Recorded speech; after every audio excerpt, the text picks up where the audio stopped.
Hello everyone, नमस्ते।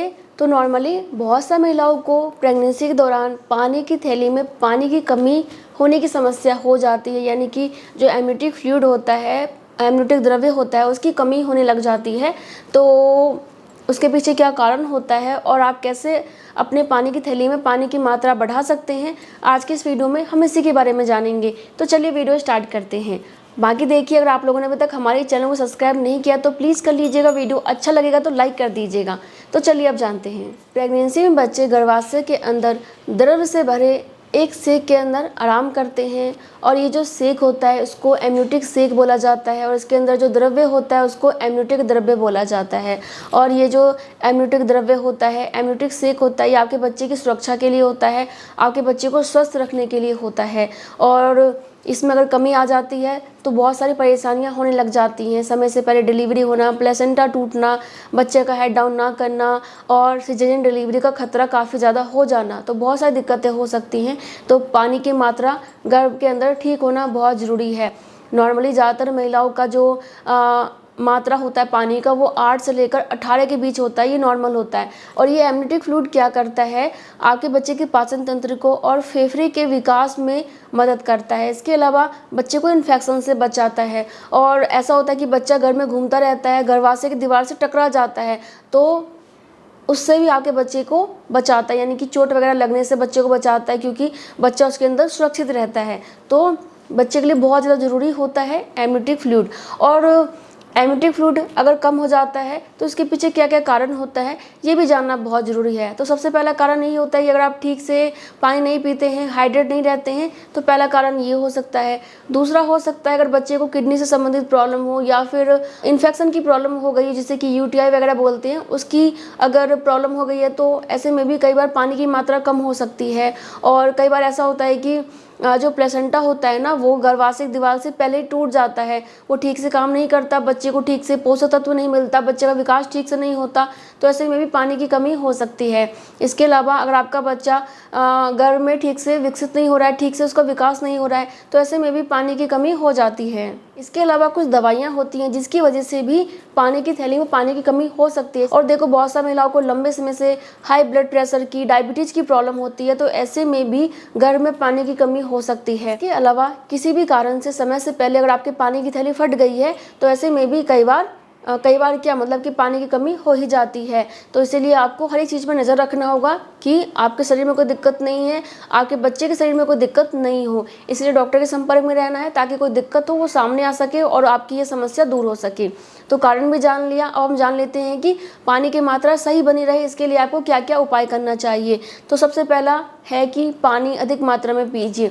आप कम से कम 10 से 12 गिलास पानी डेली पीजिए। इसके अलावा आपको जूस लेना है, नारियल पानी लेना है, नींबू पानी लेना है, यानी कि ऐसी चीज़ें लेनी है जो कि आपके शरीर में पोषक तत्व भी प्रदान करें और आपके शरीर में पानी की मात्रा भी ठीक रखें, यानी कि आपको डिहाइड्रेशन की प्रॉब्लम नहीं होना चाहिए, आपका शरीर हमेशा हाइड्रेट रहना चाहिए। तो इसके लिए आपको लिक्विड चीज़ें ज़्यादा लेनी है और ख़ासतौर से पानी ज़्यादा पीना होगा। इसके बाद जो दूसरी चीज़ है वो है कुछ फल और सब्जियां। अगर फल की बात करें तो जैसे कि आपका तरबूज हो गया, खरबूज हो गया, इसके अलावा टमाटर आप फल मान सकते हैं, सब्जी मान सकते हैं, जो भी मानना है तो आप टमाटर मान लीजिए। इसके अलावा स्ट्रॉबेरी, अंगूर और भी जिन चीज़ों में पानी की मात्रा अधिक होती है वो वाले फल आपको खाने चाहिए।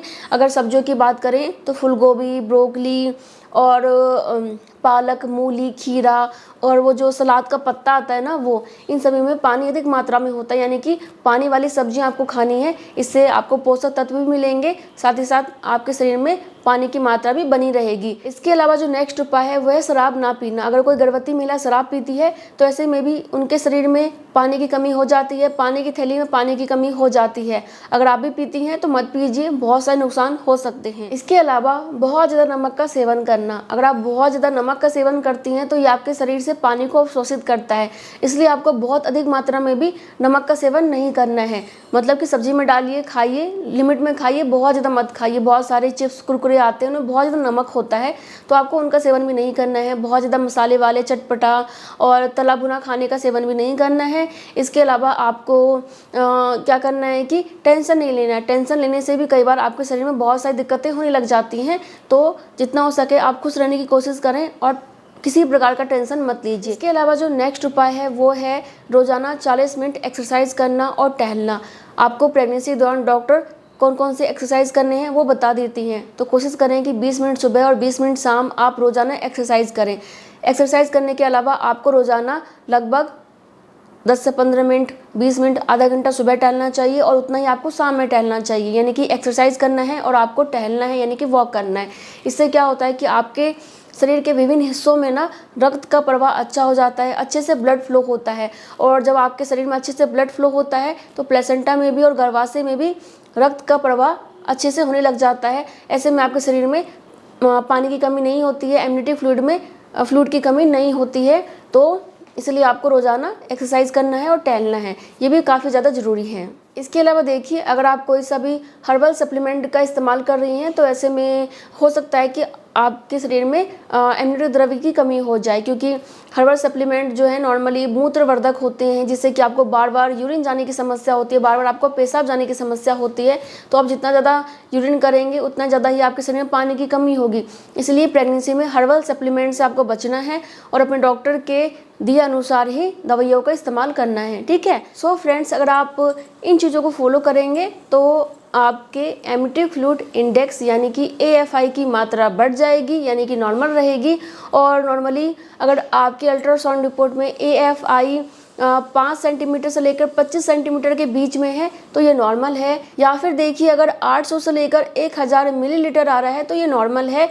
अगर उससे ज़्यादा है या फिर उससे कम है तो खतरे की बात है, उसका ध्यान आपको ही रखना है। और देखिए, इसके अलावा प्रेगनेंसी के 36 वीक के बाद, यानी कि जब आपकी प्रेगनेंसी का 9वां महीना शुरू हो जाता है तो उस समय से एमनियोटिक द्रव्य की मात्रा कम होना शुरू हो जाता है और ये 600 मिलीलीटर तक पहुंच जाता है। तो ये बिल्कुल नॉर्मल है, इसमें घबराना नहीं है, लेकिन फिर भी अपने डॉक्टर के संपर्क में रहना है ताकि कोई दिक्कत हो तो आपके डॉक्टर देख सकें और उस हिसाब से आपको ट्रीटमेंट कर सकें।